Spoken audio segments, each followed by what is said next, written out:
Olá pessoal, sou o professor Rodrigo e hoje a gente vai continuar essa série de vídeos sobre ótica geométrica, falando sobre a formação de imagens em espelhos esféricos. Começando aqui com espelhos côncavos, onde teremos 5 casos diferentes para a formação de imagens.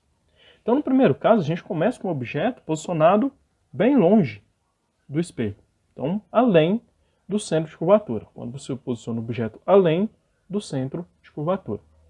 Para a gente fazer a formação dessas imagens, a gente vai utilizar dos raios notáveis que a gente viu no vídeo anterior. Então, você sempre vai utilizar os raios notáveis, não importa quais raios você utilize, você vai ter sempre o mesmo resultado. E a formação da imagem vai ocorrer sempre que você tiver o cruzamento de 2 desses raios notáveis, né? Quando eles são refletidos pelo espelho. Então, começando com esse primeiro exemplo aqui, vamos começar a formar a imagem desse objeto aqui, escolhendo o raio que vai sair do objeto numa trajetória paralela ao eixo principal do espelho côncavo.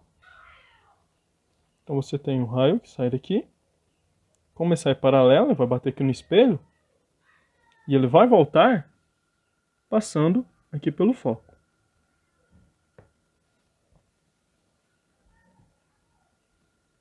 Então aqui é o raio incidente, aqui é o raio refletido. Agora qualquer um outro raio que eu escolher, eu vou conseguir fazer a formação do objeto, onde a interseção, o encontro desses 2 raios, vai me dar a posição do objeto. Então eu vou escolher o segundo raio, eu vou escolher aquele raio que parte do objeto e vai até o vértice. Então o raio que parte do objeto vem até o vértice e ele vai voltar com o mesmo ângulo de incidência, né? O ângulo refletido ele vai ser igual ao ângulo de incidência. Uma dica para a gente garantir que esse ângulo seja igual, tanto na incidência quanto na reflexão do raio, é a gente medir aqui a posição de saída do raio com relação à posição inicial do raio, né? Ao ponto de partida do raio. Então eu tenho aqui que essa distância de 1, 2, 3 quadradinhos até o centro aqui, até o eixo aqui, o eixo principal do espelho. Então eu vou contar 1, 2, 3 quadradinhos para cá e vou desenhar o meu raio aqui. Com isso eu garanto que o ângulo de incidência vai ser igual ao ângulo refletido. Então aqui é o raio incidente e aqui é o raio refletido. Neste cruzamento aqui dos raios, a gente tem a posição onde a minha imagem ela é formada. Então nesse caso aqui, a minha imagem ela será formada nesta posição. Posso ainda utilizar outros raios para comprovar a formação dessa imagem. E para comprovar que eu poderia ter utilizado qualquer um dos 4 raios notáveis que eu quisesse. Vamos pegar no raio agora, que ele vai sair do objeto e vai passar pelo centro de curvatura. A gente sabe que ele vai bater no espelho, ele também vai voltar pelo centro de curvatura. Então aqui é o raio incidente, aqui é o raio refletido. Note que, mais uma vez, o encontro desse raio com os outros 2 vai me dar a posição do objeto. Por fim, vamos pegar o raio, que ele vai sair do objeto, vai passar pelo foco e vai ser refletido de maneira paralela ao eixo principal. Mais uma vez, a posição de encontro do raio refletido, deste raio notável, ela vai coincidir com a posição do objeto. Aliás, com a posição da imagem do objeto. Mais uma vez, a gente tem a formação da imagem aqui. Então note que não importa quais raios eu escolha, eu sempre vou ter a formação da imagem. Então você poderia ter escolhido qualquer um desses raios, desde que você escolha no mínimo 2 raios, você vai conseguir a formação da imagem, pois a interseção desses raios refletidos, eles sempre vão acontecer na posição de formação da imagem do objeto. Com relação às características dessa imagem aqui, a gente pode dizer que ela é uma imagem real, porque ela foi formada na parte da frente do espelho, né, na parte espelhada. Ela vai ser uma imagem invertida, porque ela vai estar de ponta cabeça com relação à orientação do objeto. E ela é uma imagem menor que o objeto. Então essas são as características de uma imagem que é formada além do centro de curvatura do espelho côncavo. Então, nesse segundo caso aqui, eu vou posicionar o objeto sobre o centro de curvatura do espelho. Para começar a representar a imagem, vamos escolher aquele raio notável que vai até o vértice e é refletido com o mesmo ângulo.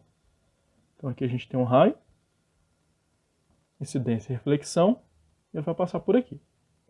Vamos escolher o segundo raio, que é aquele que passa pelo foco e volta de maneira paralela ao eixo principal aqui do espelho. Então você tem esse raio, passa pelo foco e ele volta de maneira paralela. Então aqui está esse raio. Note que aqui já na intersecção deles, eu já tenho a posição do meu objeto. Só para confirmar para vocês que eu posso escolher qualquer raio aqui, eu vou ter sempre esse mesmo resultado. Vamos escolher mais um raio aqui, só para confirmar essa representação desse objeto. Então, se eu tivesse escolhido, por exemplo, o raio que ele vem paralelo ao eixo principal, ele voltaria passando pelo foco, ele mais uma vez faria interseção com os outros dois raios na posição onde a imagem do meu objeto foi formada. Então, lembrando que o mínimo de raios que você tem que escolher são 2, né? Então você tem que escolher no mínimo 2 raios para a representação da imagem do seu objeto, porque a imagem do seu objeto, a posição dela vai ser dada pela interseção de dois raios refletidos, de dois raios notáveis refletidos. No entanto, se você escolher mais raios, você sempre chegará ao mesmo resultado. Em relação às características dessa imagem, a gente pode dizer que é uma imagem real, invertida e de tamanho igual ao objeto. Este é o único caso onde você consegue fazer produzir uma imagem com o mesmo tamanho do objeto, quando você posiciona o seu objeto sobre o centro de curvatura do espelho. No terceiro caso, eu vou posicionar o objeto aqui entre o centro de curvatura e o foco. Vamos escolher um raio diferente aqui, que seria o raio que passa aqui pelo centro focal do espelho. Lembrando que não é preciso que o raio ele toque no espelho para você utilizá-lo. Então você não precisa que esse raio aqui, o prolongamento dele, toque no espelho. Essas regras são apenas formas para te guiar na formação da imagem. Então, se você obedecer às regras certinho, feitas as medidas de maneira correta, você vai conseguir a descrição do seu objeto. Então aqui a gente tem o raio, né? A direção do raio. O segundo raio que eu vou escolher vai ser o raio que ele vem paralelo ao eixo principal. Então aqui está o raio incidente e o raio refletido. E aí, o encontro desses raios aqui, da reflexão desses raios, vai me dar a posição do objeto. Só para confirmar, eu poderia também ter escolhido o raio que ele vai passar pelo vértice do espelho e vai ser refletido com o mesmo ângulo. E você vai observar que, mais uma vez, este raio vai encontrar o objeto. Poderia ter escolhido também o raio que ele passa pelo foco e ele é refletido de maneira paralela ao eixo principal. Com isso, você teria também o encontro desse raio na posição onde você tem a imagem do objeto. No encontro desse raio com os outros raios, na posição onde você tem a imagem do objeto. Reforçando novamente que você não precisa escolher todos os raios, basta que você utilize 2, que você já conseguirá localizar a sua imagem e entender as características da sua imagem. Então, com relação às características da imagem, a gente vê que ela é uma imagem real, invertida e maior que o objeto. Então, todas as vezes que eu tiver um objeto entre o centro de curvatura e o foco, a gente sempre vai ter uma imagem que ela vai ser real, porque ela está em frente ao espelho, invertida e maior que o objeto. Então, no quarto caso, eu vou posicionar agora o objeto sobre o foco do espelho. Eu vou estar posicionando o objeto aqui sobre o foco do espelho côncavo. Vamos começar a representar essa imagem com um raio notável que parte do objeto e vem até o vértice. Assim ele vai ser refletido com o mesmo ângulo de incidência. Então é refletido aqui nessa direção. Então aqui eu tenho um raio incidente e o raio refletido. Vamos pegar agora o raio notável, onde você tem o raio que vem paralelo ao eixo principal do espelho côncavo, ele vai bater aqui no espelho, vai ser refletido, será refletido aqui passando pelo foco.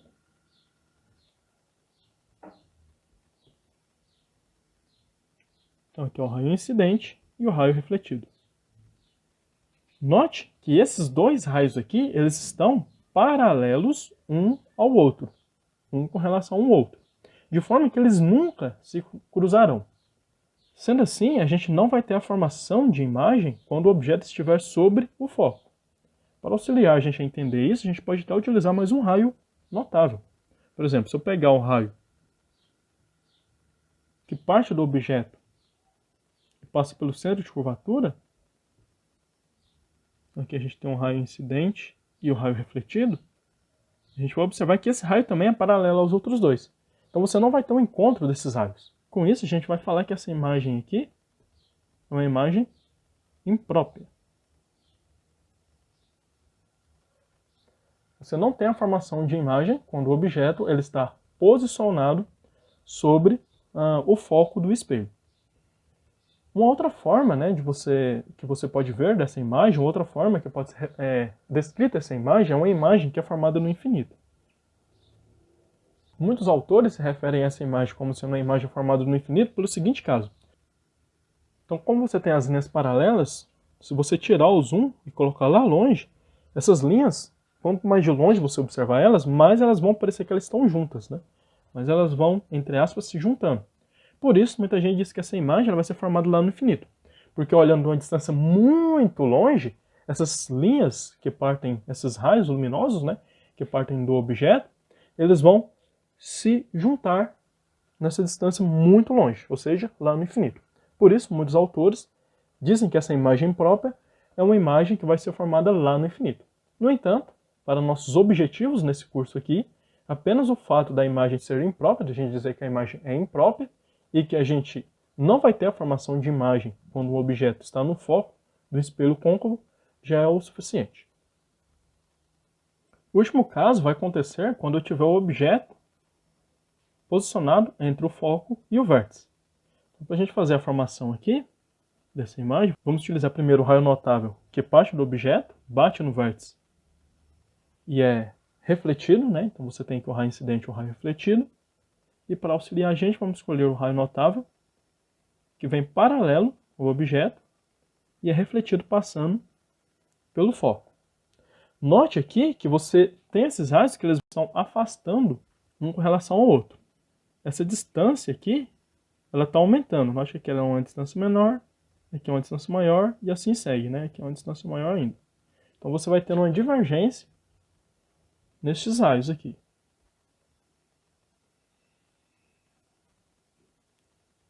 De forma que eles não vão se cruzar na frente do espelho. No entanto, se eu pegar o prolongamento desses raios, fazendo o prolongamento deles aqui, a gente observa que o prolongamento desses raios vão sim se cruzar.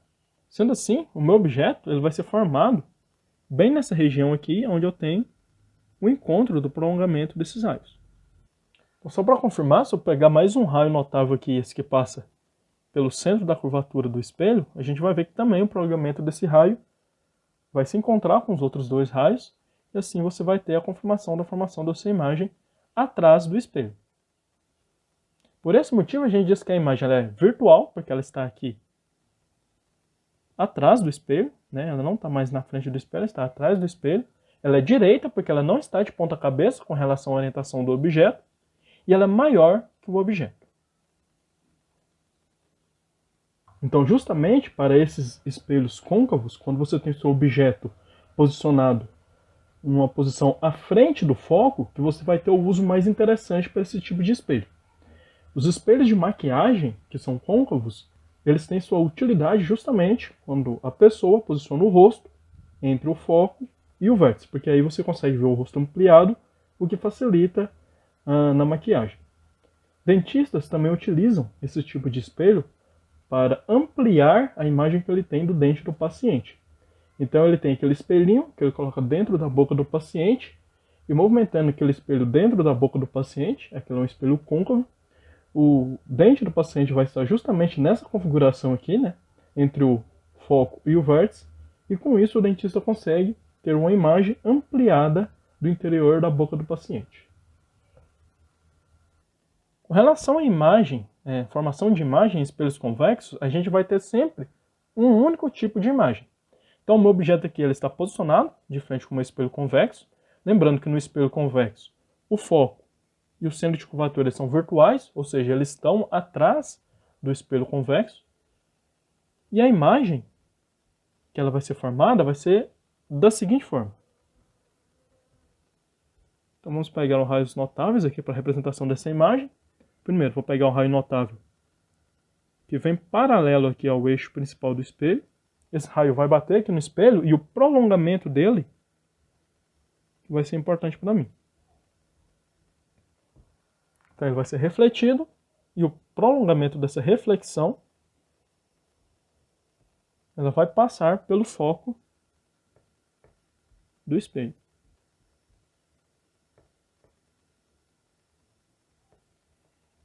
Aqui eu tenho um raio incidente, o raio refletido, e aqui eu vou trabalhar sempre com prolongamento. Então, prolongamento deste raio, que está aqui, ele vai passar pelo foco do espelho.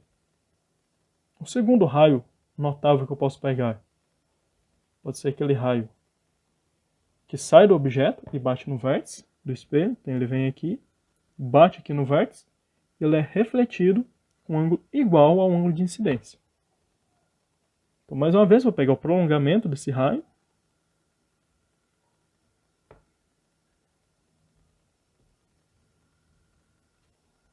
E o encontro do prolongamento do raio refletido deste segundo raio notável que eu escolhi com o primeiro raio notável vai me dizer qual será a posição e a característica da imagem formada neste espelho.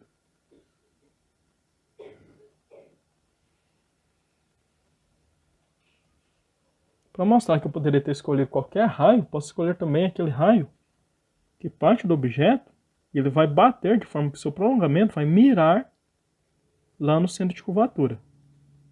A gente sabe que quando um raio ele vem na direção do centro de curvatura de um espelho convexo, ele vai voltar sempre naquela mesma direção, né? E aqui o prolongamento dele, mais uma vez, vai coincidir com os outros raios e vai me confirmar a posição da imagem desse objeto. Com relação às características dessas imagens, formadas em espelhos convexos, elas sempre vão ser virtuais. Então a imagem ela sempre é virtual, porque ela está sendo formada aqui na parte de trás do espelho, né, pelo prolongamento dos raios luminosos notáveis. Ela vai ser direita, pois ela vai estar orientada na mesma orientação aqui do objeto, ou seja, ela não está de ponta cabeça aqui. E ela também vai ser menor que o objeto.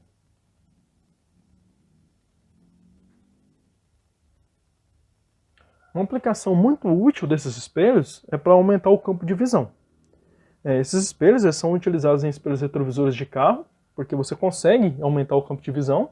No entanto, isso tem um custo, né? Porque a imagem do objeto ela sempre vai parecer menor num espelho retrovisor. Então a imagem dos veículos em volta, de tudo que está em volta do carro, né, que você observa através do espelho, ela sempre vai ter uma distância errada com relação à distância real, porque ela sempre vai estar diminuída.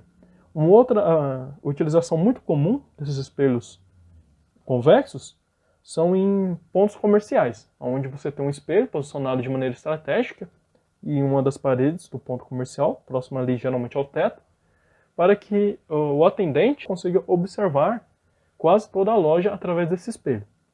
Uma outra aplicação ainda é em coletivos, né, em ônibus coletivos, onde o motorista utiliza esse espelho convexo, posicionado geralmente atrás ali, né, bem próximo à porta traseira do veículo, para ele observar se o passageiro saiu do ônibus ou não. Então essas são as aplicações desses espelhos convexos, e uma vantagem dele é que ele aumenta o campo de visão. Uma desvantagem é que ele reduz o tamanho do objeto. Para finalizar esse vídeo aqui, vamos fazer um exemplo de aplicação dos conceitos que a gente acabou de ver. Então, esse exemplo aqui ele diz o seguinte: no esquema, AB é um objeto real e o segmento A'B' é uma imagem. fornecida por um espelho esférico de eixo principal x, x'. Determine graficamente a posição do espelho, do centro de curvatura e do foco principal. Bem, a primeira coisa que a gente vai fazer aqui vai ser desenhar os raios notáveis. Então, o primeiro raio notável que eu vou desenhar aqui vai ser aquele raio que vai passar pelo centro de curvatura do espelho. Então, vou pegar aqui e vou desenhar esse raio. No caso você vá fazer isso em um papel, você tem que utilizar sempre uma régua para garantir que seu raio fique o mais reto possível, para que você consiga acertar o exercício. Tá, então aqui seria a posição do meu raio que vai passar pelo centro do objeto. Beleza, um segundo raio que eu posso fazer é esse raio aqui, que ele vai ser um prolongamento de um raio que vai passar pelo vértice do espelho. Então, o segundo raio notável seria aquele prolongamento do raio que passa pelo vértice do espelho. Como não sei onde que está o vértice, eu vou pegar o prolongamento e partir. E chegar até aqui embaixo. Bem, através daqui eu já sei que o vértice do espelho ele vai estar posicionado bem aqui.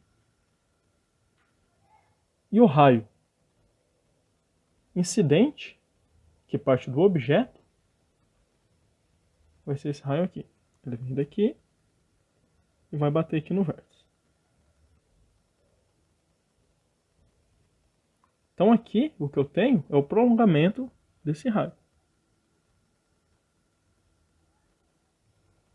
Um outro raio que eu posso pegar, o prolongamento do raio, melhor dizendo, seria o raio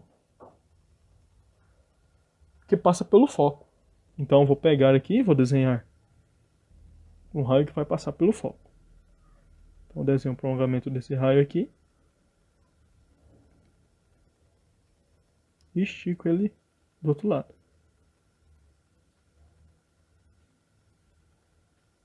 Então aqui seria o raio que vai passar pelo foco. Para eu saber a posição do espelho com relação a esse raio, eu pego o raio reto aqui, encontro com o prolongamento do raio que passa pelo foco. Então aqui a gente teria o prolongamento desse raio. Note que aqui eu tenho a mesma distância, né? Então aqui eu tenho essa mesma distância aqui. Então esse aqui seria o raio que vem pelo vértice. Ele bate e volta. Aqui é o raio que vem pelo centro de curvatura, então ele bate e volta. E aqui é o meu raio que vem paralelo ao eixo principal. Nesse caso o eixo é o x e x'. Ele bate e volta. Sendo assim, o meu espelho ele seria a região que compreende daqui deste ponto de encontro do prolongamento do raio com o raio incidente, passando por aqui, que seria o vértice, seguindo por aqui. Então aqui estaria a posição do meu espelho esférico. E eu sei que ele é um espelho convexo,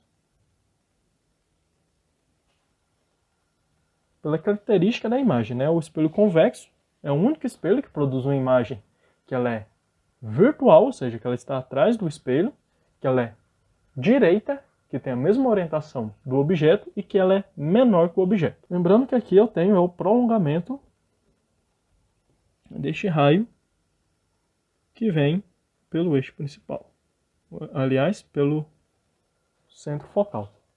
Fazendo prolongamento aqui do eixo principal, eu vou conseguir determinar qual que é a posição do centro da curvatura deste espelho. Então o centro da curvatura seria mais ou menos aqui. Aqui seria a distância focal. E aqui é o vértice deste espelho.